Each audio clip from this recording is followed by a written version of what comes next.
Hi folks, welcome to Rob's Arcade Den Repair and Tech Talk #1 video. Could possibly be the only one, who knows. I would like to try to aim these videos at beginners to the hobby and who want to start to understand fault finding and the architecture of arcade game boards. For this particular video I'll be using an inexpensive logic probe, and I will also illustrate the fault visually with an oscilloscope, but the fault in question could have been found with just a logic probe.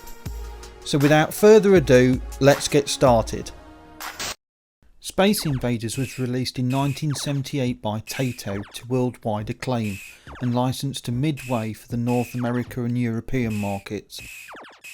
The game sold over 360,000 cabinets worldwide and grossed $3.5 billion in revenue by 1982, only second to Pac-Man in the highest grossing arcade games of all time. The hardware in Space Invaders has become synonymous with the game. However, the Midway 8080 board set was introduced 3 years before Space Invaders was released. In 1975, cutting edge for its time, the hardware was implemented in Midway's Gunfight, the first game to use a CPU, as up to this point games used discrete logic, Atari Pong being a prime example. The board continued service up to 1980. So on the bench is a Midway Space Invaders board set, and the owner described that when the invaders appear on screen, there are fixed solid lines above each one, and this also affects the explosion and missile graphics.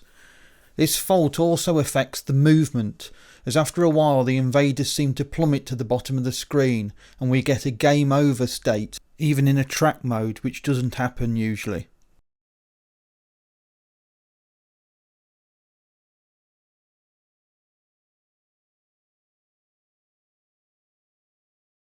So my initial diagnosis is it looks like we have what we call a stuck data bit in the section of the game board which displays and moves the Space Invaders on screen. Space Invaders, like many other games, are classed as an 8-bit game system.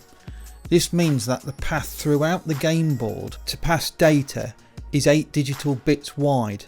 Think of it as an 8-lane motorway.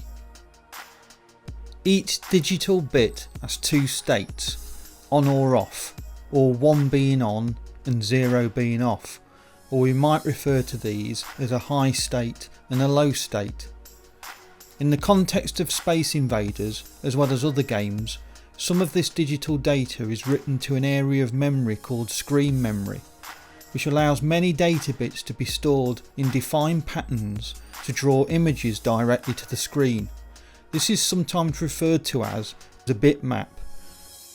If we take a Space Invaders graphic, we can apply this to what we see on screen. This is the bitmap for the individual Space Invader. It is 16 pixels wide and 8 pixels high.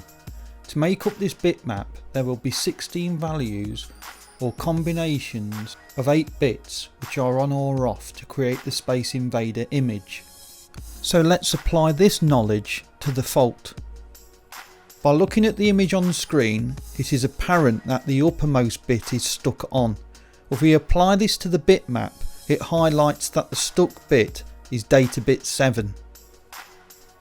So we can now start looking at the circuit diagrams to see what we are going to test. The L-shaped Midway and Taito Space Invaders board set is made up of 2 sections, the main board and the game board, or more commonly referred to as the soundboard. The game board doesn't just do sounds. It interfaces the buttons and switches to the game and contains a special circuit called the bit shifter. The bit shifter circuit is like a primitive example of a graphics accelerator which we would find in a modern gaming PC.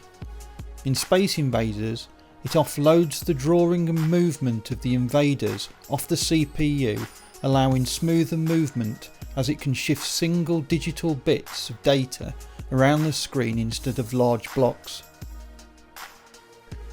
Between the 2 boards there is an 8-bit data bus going from the main board to the game board, and then there's also a return 8-bit data bus called the multiplexer bus, which returns data from the game board back to the main board.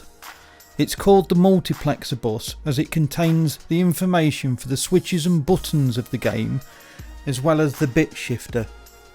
We need to determine if our stuck data bit 7 is on the outgoing data bus or the incoming multiplexer data bus. Having a stuck bit on the main data bus would cause all sorts of issues with the board, and as we can see, although the game has its issues, it is generally running. It is only when we have moving invaders on screen is when the fault materialises, so we can rule out the main data bus. We also know that the game board holds the bit shifter circuit and passes this information back to the main board via the multiplexer data bus. Now, the number one important rule for when you're fault finding is always start from the outside and work your way in, and if you apply that rule it will help you on your way. For example, if you have a problem with a button on a game which is not working, there is no good going straight into changing the board, the software, the wiring loom, only to find out it's a faulty microswitch. How many people have purchased an unworking cab to find out it was just a fuse? Back to the repair. If we look at the schematic diagrams, you can see either end of the multiplexer bus there are some logic chips, which are 74153 selector multiplexer chips.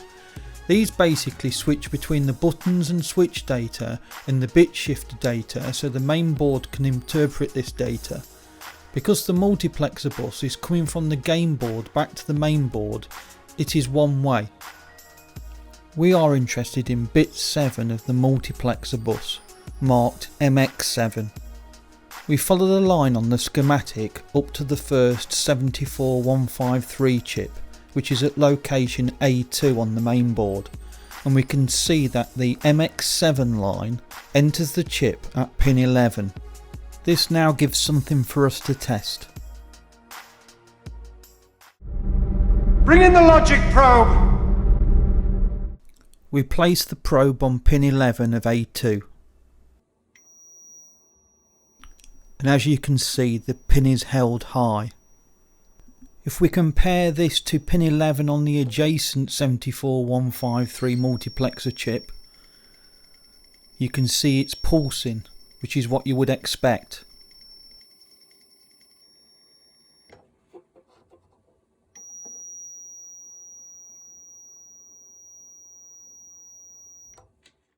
The oscilloscope illustrates pin 11 on the adjacent chip compared to MX7 on A2.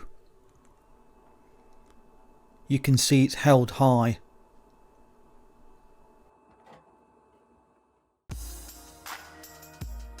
Now we're going to check the other end of MX7 on the game board. It outputs from D3 on pin 9. The 74153 selector multiplexer chip combines some of the buttons and data bit 7 from the bit shifter. So we have to determine if the stuck bit is being created by this chip or it's before it, coming from the shifter circuit. Data bit 7 from the shifter comes into D3 at pin 13. It is marked S7 for shifter 7.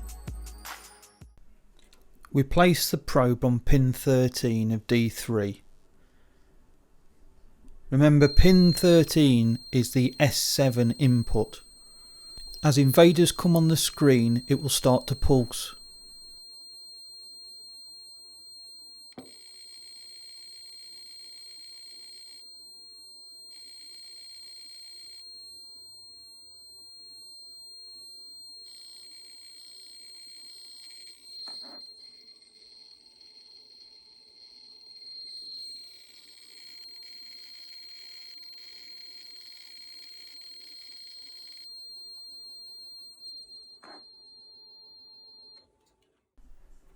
The pulsing of S7 can also be seen on the oscilloscope.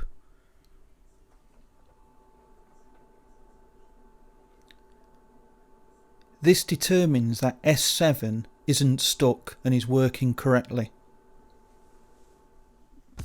We have concluded that the MX7 line from D3 pin 9 is held high, but pin 13, which is the input of S7 from the shifter circuit, is working perfectly fine.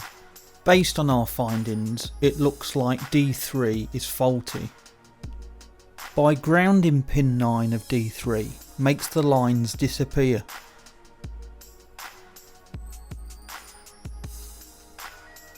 This also stops the invaders plummeting to the bottom of the screen.